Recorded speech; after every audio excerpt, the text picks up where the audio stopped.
Ibu jangan sepelekan 9 bulan 10 hari 2 tahun menyusukan anak, melahirkan, meregang nyawa. Mereka lah yang menanamkan keberanian. Maka kalau terlihat ada anak yang berani, itu sesungguhnya adalah dilahirkan oleh ibu-ibu yang berani. Kalau ada seorang anak menjadi tokoh, menjadi orang hebat, di balik seorang laki-laki yang tangguh ada 2 perempuan yang hebat. Yang pertama ibunya, yang kedua istrinya.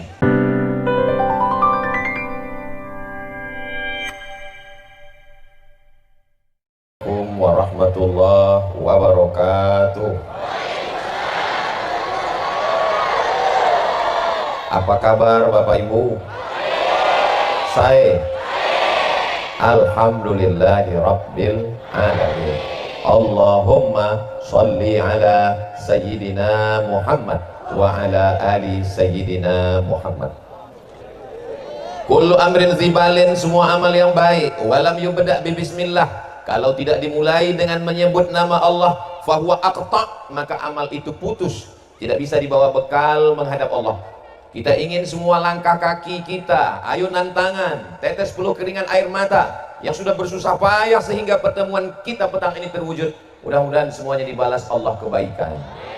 Maka kita ucapkan Bismillahirrahmanirrahim. Mudah-mudahan dengan menyebut nama Allah semuanya bernilai amal soleh, insyaallah. Amin. Setiap majelis kalau tidak disebut namanya, maka majelis itu menjadi majelis antanajifah, majelis busuk, bau, berulat, bangkai. Kita ingin majelis kita ini dipenuhi rahmat dan ridha Allah subhanahu wa ta'ala. Maka kita sebut namanya, Allahumma sholli ala sayyidina Muhammad wa ala ali sayyidina Muhammad. Semoga kita mendapatkan syafaat Nabi Muhammad sallallahu alaihi wasallam. Laisa minna, tidak diakui sebagai umat Nabi Muhammad sallallahu alaihi wasallam. Man lam yarham shaghirana, tidak sayang kepada anak-anak. Wa lam ya'rif syarafa kabirina, tidak hormat kepada yang tua. Semua anak-anak, adik-adik saya sayangi karena Allah. Mudah-mudahan diselamatkan dari fitnah akhir zaman. Para kiai, para alim, para ulama, pimpinan pondok pesantren yang tidak dapat saya sebutkan satu persatu. Kakak kelas saya yang membawa saya ke Pulau Madura, Kiai Haji Dr. Ahmad Fauzi Tijani, yang tidak dapat saya sebutkan namanya, jabatannya, hadirin hadirat, muslimin muslimat, mukminin mukminat yang belum kawin dan belum sunat. Semua yang hadir ini dimuliakan Allah Subhanahu wa taala. Bil khusus keluarga besar Ibu Hajah Siti Ramlah, mudah-mudahan diberikan panjang umur, berkah rezeki, keluarga sakinah mawaddah warahmah. Beliau jauh di Saudi Arabia, ternyata masih sempat nonton ceramah Ustadz Somad melalui channel Ustadz Abdul Somad Official. Jangan lupa subscribe, like, share, and comment. Dan beliau membawa ke kampung halaman beliau di Durjan. Dan tadi Abuya Kiai memancing dengan pantun, dari Bangkalan ke Prenduan, mampir sebentar ke desa Durjan. Itu perjalanan saya hari ini. Tadi Abuya Kiai mengatakan, Ustadz Somad katanya senyumnya manis. Orang Durjan pakai gamis. Kalau pakai gamis jangan olahraga. Kenapa Ustadz Somad senyumnya manis? Karena dikasih buah naga. Itu sekedar menyambut, membalas tradisi berpantun saja. Sebenarnya pantun itu untuk mencairkan suasana. Sebenarnya pantun itu untuk melihat suasana hati jamaah. Ternyata setelah dipancing dengan pantun, kelihatan semuanya senyumnya cerah merekah. Itu tanda jamaahnya tidak punya masalah. Dan kelihatannya jamaah nggak ada utang.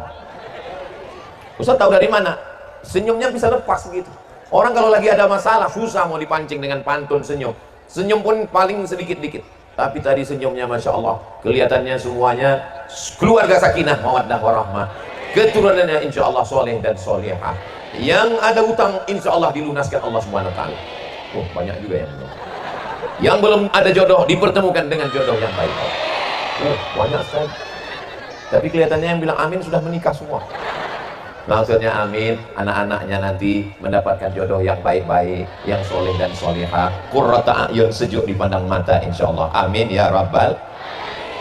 Tema kita petang hari ini adalah sakera, keberanian menegakkan kebenaran, menumpas kemungkaran, dan menebar kedamaian. Inilah yang akan disampaikan oleh Ustadz Abdul Somad. Doakan supaya saya diberikan taufik oleh Allah Subhanahu wa ta'ala. Amin ya rabbal alamin. Ada orang dengan gagah beraninya minum khamar, mabuk. Pas ditanya, kamu berani minum khamar? saya nggak ada rasa takut. Ini berani juga, namanya berani kesetanan. Allazi waswisu fi sudurin nas. Setan berbisik ke dalam hatinya, lalu kemudian dari hatinya masuk ke otaknya, dari otaknya masuk ke matanya, ke telinganya, sehingga tidak takut, maaf, berzina, tidak takut pakai narkoba, tidak takut main judi. Bukan keberanian ini yang kita maksudkan. Keberanian kita adalah keberanian karena Allah. Semuanya karena Allah. Semua amal kalau disebutkan nama Allah, karena Allah, walaupun kelihatannya kotor, najis, bau, tapi dia berubah menjadi ibadah. Betul? Loh, kok betul? Contohnya WC, toilet, tempat setan, tempat najis, tapi ketika disebut nama Allah, Allahumma inni a'udzubika minal khubusi. Jangan dibaca sekarang, bisa keluar. Allahumma inni a'udzubika minal khubuthi wal khaba'is. Maka tempat yang kotor itu berubah menjadi nilai ibadah karena mengikuti sunnah Sayyidina wa Maulana wa Syafi'ina Muhammad sallallahu alaihi wasallam.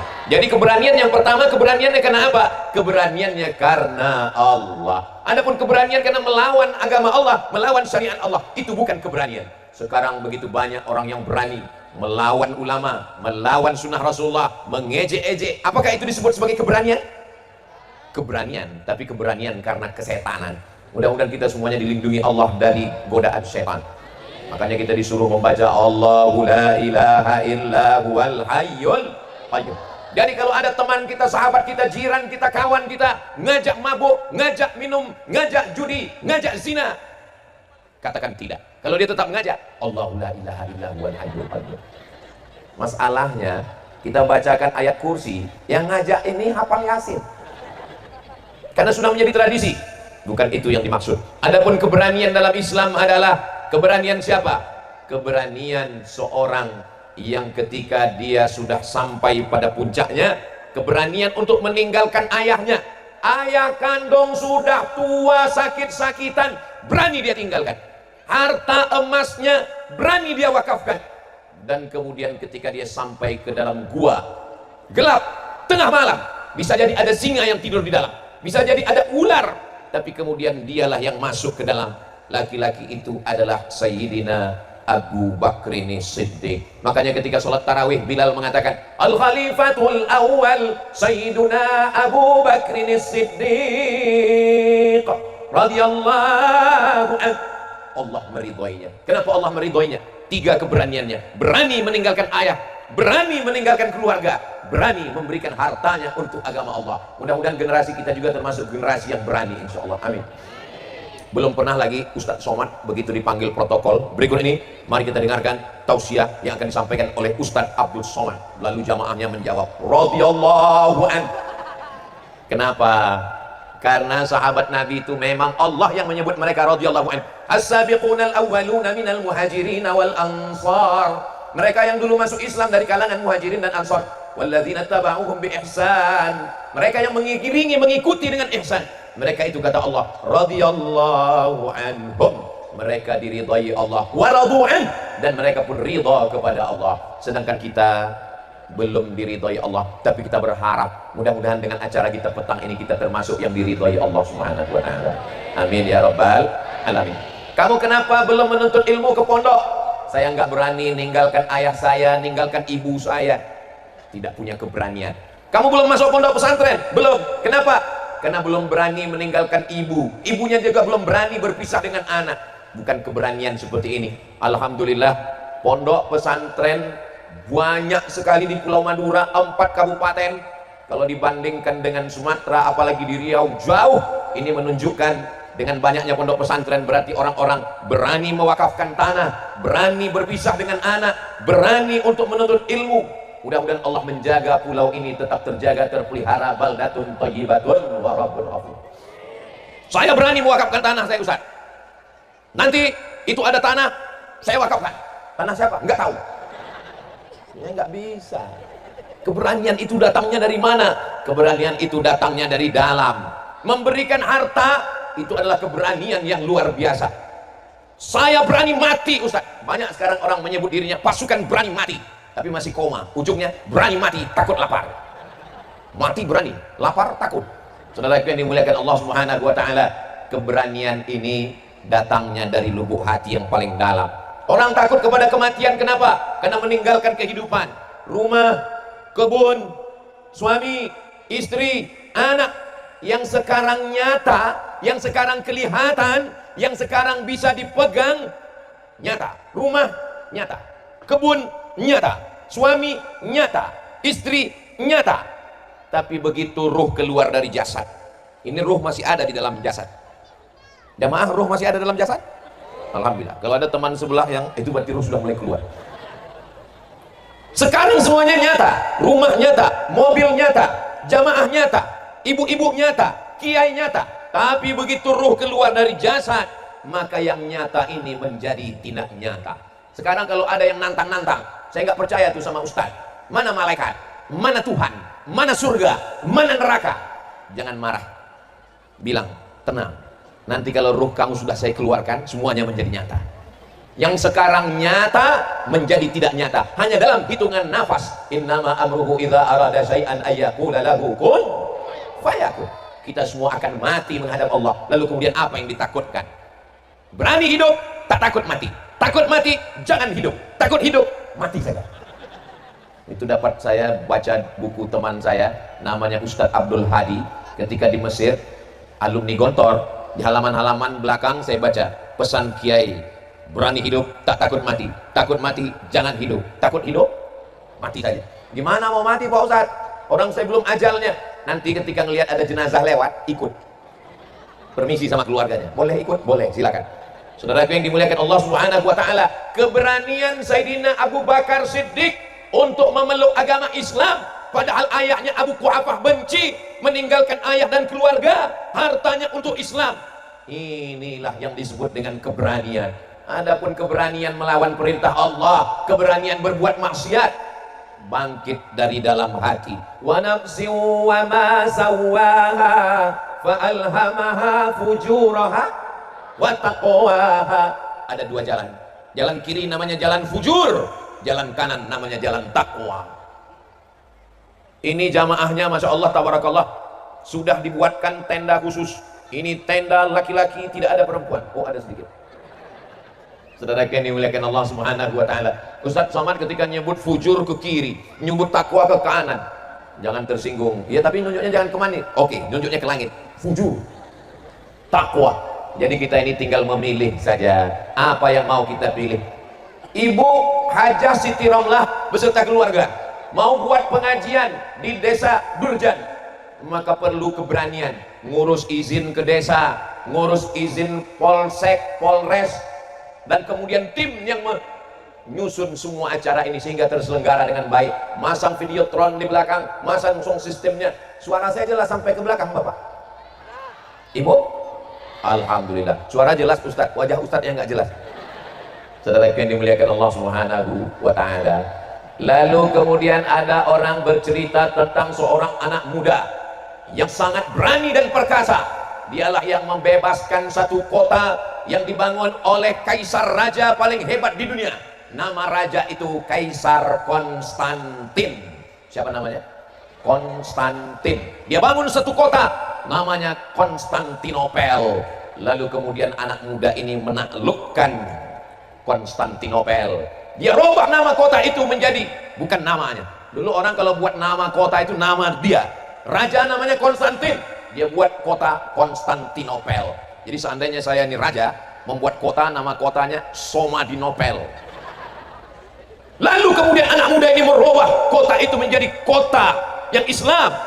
Nama anak muda itu adalah Muhammad Al-Fatih. Dia tidak menyebut nama kota itu kota Muhammad, dia tidak menyebut nama kota itu kota Al-Fatih, tapi nama kota itu adalah Istanbul. Mudah-mudahan panjang umur sehat badan kita bisa ke Istanbul insyaallah. Ada 3 versi karena beda tanggal lahirnya, beda ikhtilaf tentang tahun lahirnya. Akhirnya ulama 3 versi menetapkan umur Muhammad Al-Fatih. Ada yang mengatakan umur Muhammad Al-Fatih 19 tahun, ada yang mengatakan 20 tahun, ada yang mengatakan 21 tahun waktu dia merebut Konstantinopel. Kira-kira anak umur 19 tahun itu anak muda atau sudah tua? Anak muda. Ini yang hadir ini semuanya anak muda. Oh enggak Pak Ustadz, kami sudah tua. Saya tidak melihat orang tua. Yang saya lihat adalah anak muda yang terjebak di tubuh yang tua. Siapa yang datang pengajian, siapa yang datang ngaji, maka dia adalah anak muda. Amin. Siapa yang duduk di rumah selonjoran, nggak mau ngaji, nggak mau ke pondok, maka dia adalah panti jompo walaupun masih muda.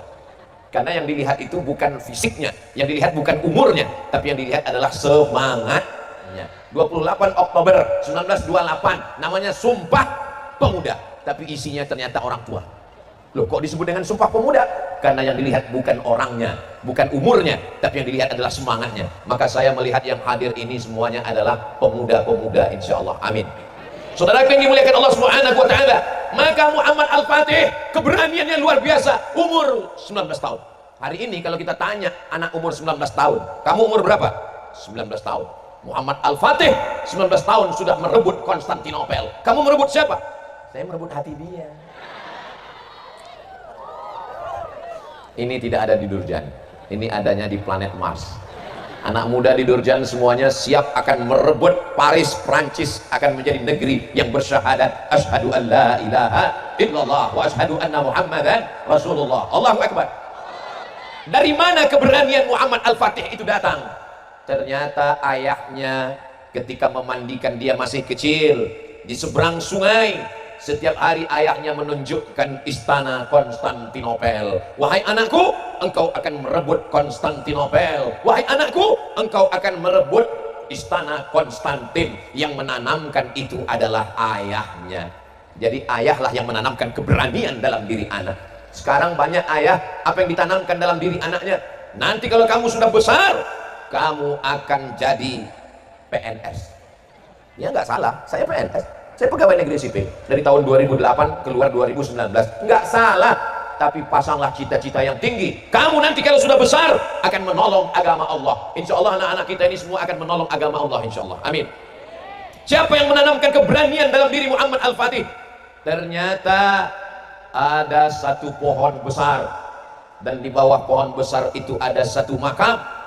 Makamnya adalah makam Abu Ayyub Al-Ansari. Saya ulang sekali lagi, itu adalah makam Abu Ayyub Al-Ansari. Siapa Abu Ayyub Al-Ansari? Abu Ayyub Al-Ansari sahabat Nabi yang menyediakan rumah sebelum Nabi punya rumah. Ketika disambut Tala'al badru alaina min saniyatil wada. Waktu itu Nabi Muhammad SAW belum punya rumah, maka Abu Ayyub Al-Ansari lah yang memberikan rumah, dan pernah Nabi serumah dengan Abu Ayyub Al-Ansari. Abu Ayyub Al-Ansari pernah mendengar hadis Nabi Muhammad SAW, la tafta'unnal Konstantiniyah, kalian akan merebut Konstantinopel, wala ni'mal amiru amiruha, pasukan terhebatnya, panglimanya, panglima paling hebat, dan pasukan tentaranya, wala ni'mal jaishu dzalikal jais. Abu Ayyub Al-Ansari berumur 80 tahun.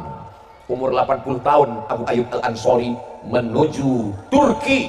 Dari Madinah ke Turki, dari Madinah ke Konstantinopel. Ustadz Somad dari Riau ke Durjan. Begitu sampai di Durjan, panitia nanya, gimana jalannya Pak Ustadz? Saya bilang, saya tidak merasakan apa-apa. Kenapa? Karena saya tidur. Tanya sama Kiai. Mereka dulu dari Madinah menuju Konstantinopel umur 80 tahun, dan ternyata takdir belum berkata menang. Abu Ayyub Al-Ansari radhiyallahu anhu belum merebut Konstantinopel. Tapi justru kapan? 700 tahun setelah itu ada anak muda yang berziarah ke makamnya, dan anak muda itu bernama Muhammad Al-Fatih. Siapa yang membawa ziarah? Yang membawa ziarah adalah Aga Syamsuddin. Aga Syamsuddin adalah guru dari Muhammad Al-Fatih. Jadi yang menanamkan keberanian itu adalah ayah. Yang kedua yang menanamkan keberanian adalah ayah yang kedua. Ayah yang kedua adalah kiai. Ayah yang kedua adalah lora. Ayah yang kedua adalah guru. Ayah yang kedua adalah ustaz yang menanamkan keberanian di pondok-pondok pesantren. Ini sekarang banyak orang tidak lagi mau mendaftarkan anaknya ke pesantren karena isu-isu yang disebarkan di internet. Jangan gara-gara nila setitik rusak susu. Dulu pepatahnya begitu, jangan gara-gara nila setitik rusak susu sebelanga. Sekarang sudah berubah, jangan gara-gara nila setitik rusak susu satu kotak. Itu isu bohong, tapi pengaruh efeknya dunia internet luar biasa. Mereka mau menjauhkan anak-anak muda dari kiai, karena kiai mengajarkan jihad, karena kiai mengajarkan kemenangan melawan musuh-musuh Allah. negeri ini, Negara Kesatuan Republik Indonesia. 10 November Hari Pahlawan. Orang tahunya 10 November Hari Pahlawan. TNI mengusir Belanda, mengusir Jepang, mengusir PKI. Tapi orang lupa, TNI itu manusia, punya hati dan rasa, punya nyawa dan jiwa, punya pikiran, punya rasa takut. Kenapa TNI itu bisa berani? TNI bersama rakyat berani karena keluar fatwa dari ulama, resolusi jihad tanggal 22 Oktober. Hari Pahlawan 10 November, resolusi jihad 22 Oktober. Jadi membangkitkan, membakar semangat keberanian itu berapa hari? Hanya 18 hari. Dari 22 November, 22 Oktober ke 10 November, 18 hari disebarkan fatwa jihad. Siapa yang mati membunuh Belanda masuk surga, siapa yang mati dibunuh Belanda masuk surga, mati syahid. Akhirnya bergeraklah umat, akhirnya mereka semuanya menyerang pos-pos Belanda. Mereka bertakbir, serang Belanda, jihad melawan Belanda, bunuh Belanda, takbir, Allahu Akbar. Akhirnya Belanda lari potong-panting pulang ke Amsterdam, tinggal terong Belanda. Itulah yang sekarang diminum anak-anak muda kita, serang Belanda. Saudara yang dimuliakan Allah Subhanahu wa taala, apa yang diteriakkan Bung Tomo di Surabaya? Allahu Akbar. Apa yang diteriakkan Panglima Besar Jenderal Sudirman? Allahu Akbar. Di Pulau Sumatera, apa yang diteriakkan oleh Tengku Umar di Aceh? Allahu Akbar. Sampai ke Pulau Madura, sampai ke Kalimantan, sampai ke Sulawesi, semua teriakannya sama, Allahu Akbar. Itulah sumber keberanian kita.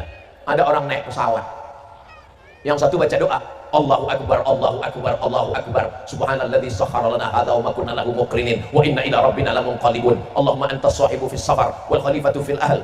Dia baca doa safar. Yang satu mengatakan, alah saya nggak percaya sama doa. Apa itu sebut baca doa? Kalau memang pesawatnya jatuh ya jatuh, tenang aja.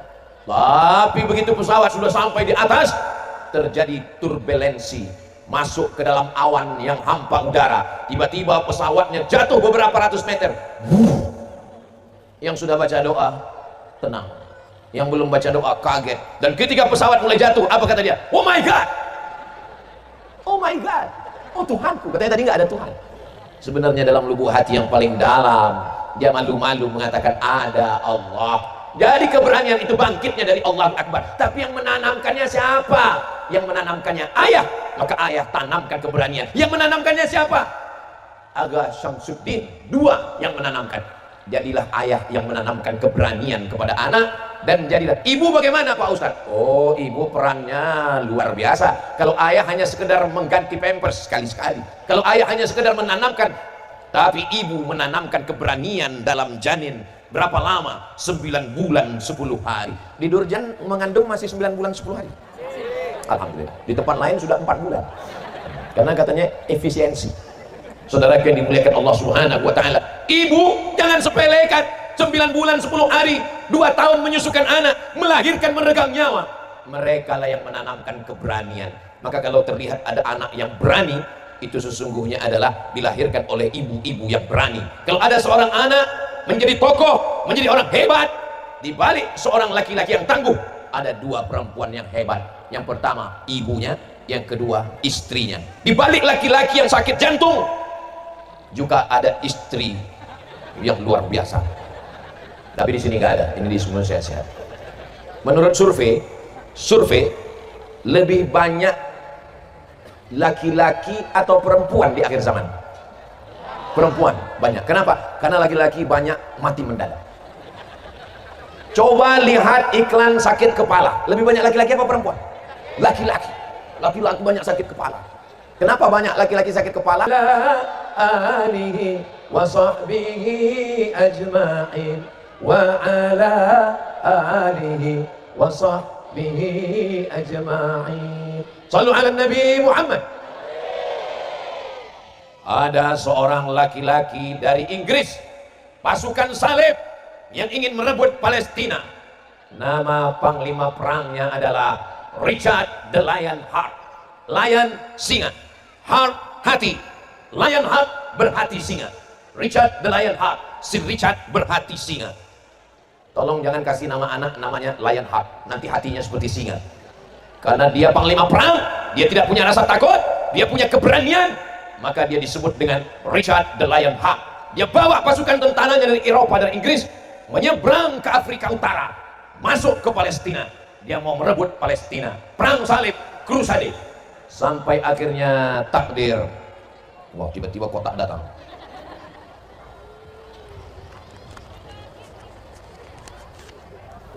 Masya Allah. Sudah dipoto? Sampai mana tadi? Kalau pakai baju petak-petak dibeli di Padang, ketika sudah datang kotak, isi ceramah jadi hilang. Ada seorang laki-laki bernama Richard the Lionheart. Richard berhati singa. Dengan kekuasaannya, dengan pasukan tentaranya, menyeberang dari Eropa, Inggris menuju Palestina. Dia mau merebut Palestina. Rupanya takdir berkata lain. Dia sakit, dia demam malaria. Akhirnya dia berada di kemah, menggigil kedinginan. Tiba-tiba di tengah malam datang seorang laki-laki, pakai baju hitam, kepalanya tertutup, wajahnya tertutup. Penjaga dia lewati sampai di kemah Richard the Lionheart, masuk ke dalam kemah dan kemudian bertatap muka langsung dengan si Richard the Lionheart.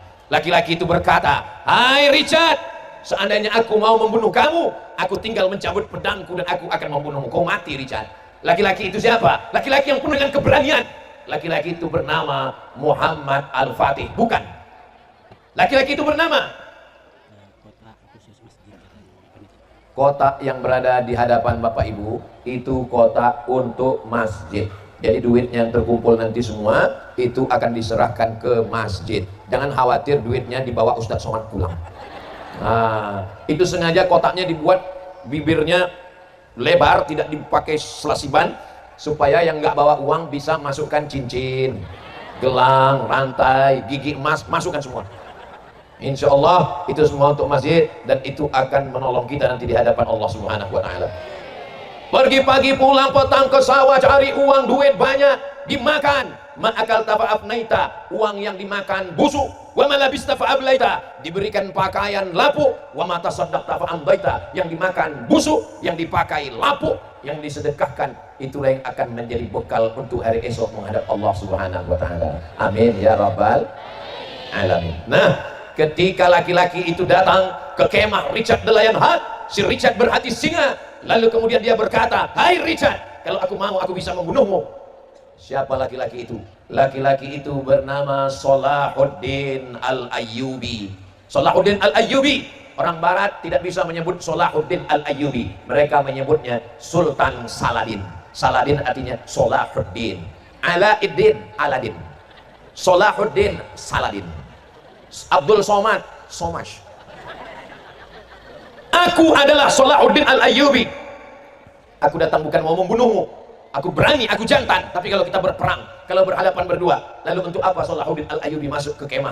Dia mau datang memberikan obat karena melihat sebagai sesama manusia.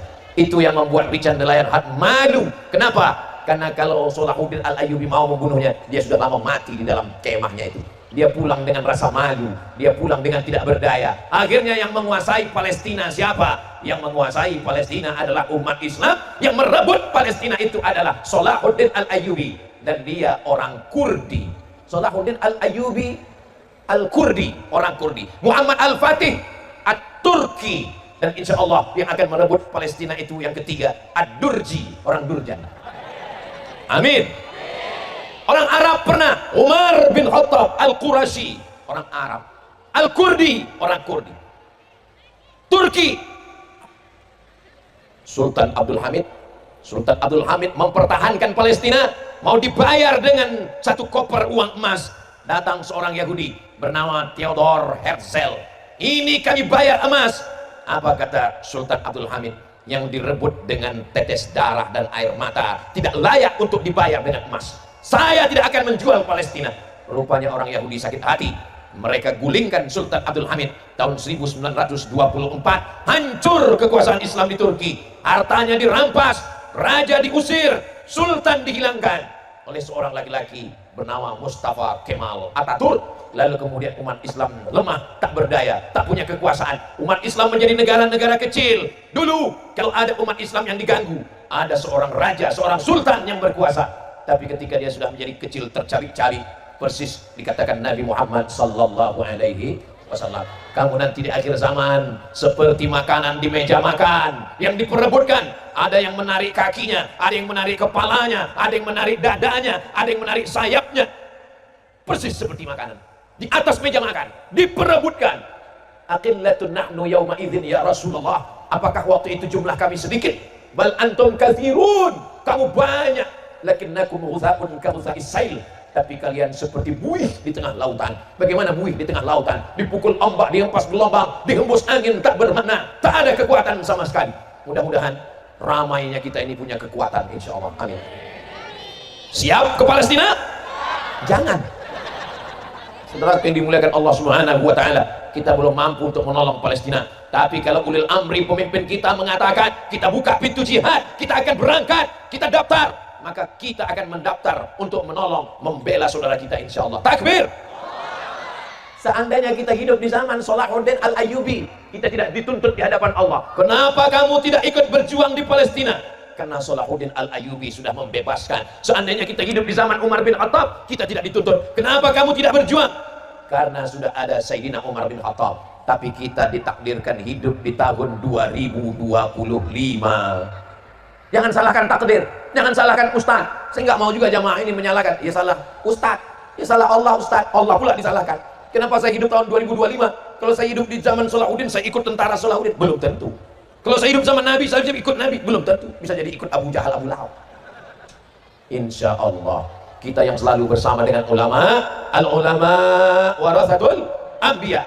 Insya Allah kalau kita bersama dengan para kiai, dengan para ulama, anak-anak kita di pondok pesantren ditanamkan keberanian, tapi beraninya dalam apa? Amar ma'ruf nahi mungkar.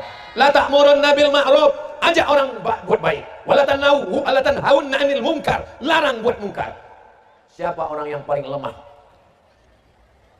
Orang yang paling lemah as-sakitu 'anil haq. Kata Imam Abu Ali Ad-Daqqaq, as-sakitu 'anil haq syaitan akhras. Orang yang diam melihat kemungkaran itu adalah setan akhras, setan bisu. Sudah setan bisu deh.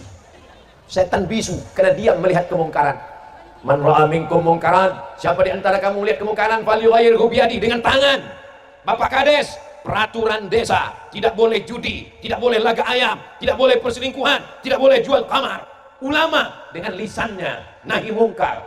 Kira-kira ini kira-kira. Ibu, saya boleh nanya? Bapak, saya boleh nanya? Jawab jujur ya. Jangan dalam hati, dengan lisan. Antara saya dengan Pak Nur Kholis, Nur Cahaya, Kholis ikhlas, Nur Kholis cahaya yang ikhlas. Pak Nur Kholis polisi. Saya berdakwah dengan lisan, dengan sound system. Pak Nur Kholis enggak berdakwah dengan lisan, dia cukup diam saja. Mana yang lebih ditakuti masyarakat? Dakwah Abdul Somad atau dakwah Pak Nur Kholis? Saya melarang orang jangan minum khamar, jangan berjudi, jangan makan riba. Emang masalah buat lo? Orang nggak takut sama saya. Tapi Pak Nur Kholis nggak perlu ceramah, nggak perlu tablik akbar, dia cukup dengan seragamnya dan pistolnya. Kalau ada anak muda yang main judi online, silakan main, saya tangkap kamu. Maka dakwah tidak hanya dengan fatwa, dakwah tidak hanya dengan tausiah. Apapun posisi kita, pakailah untuk menegakkan kebenaran, menumpas kebatilan, dan memberikan kedamaian. Itulah tausiah pada petang hari ini. Dan selama tausiah, rasanya inilah tausiah yang paling panjang dari siang sampai ke malam. Kalau Tuhan pergi ke Mekah, jangan lupa membawa tilam. Sudah lama Abdul Somad ceramah, hari ini dari siang sampai malam.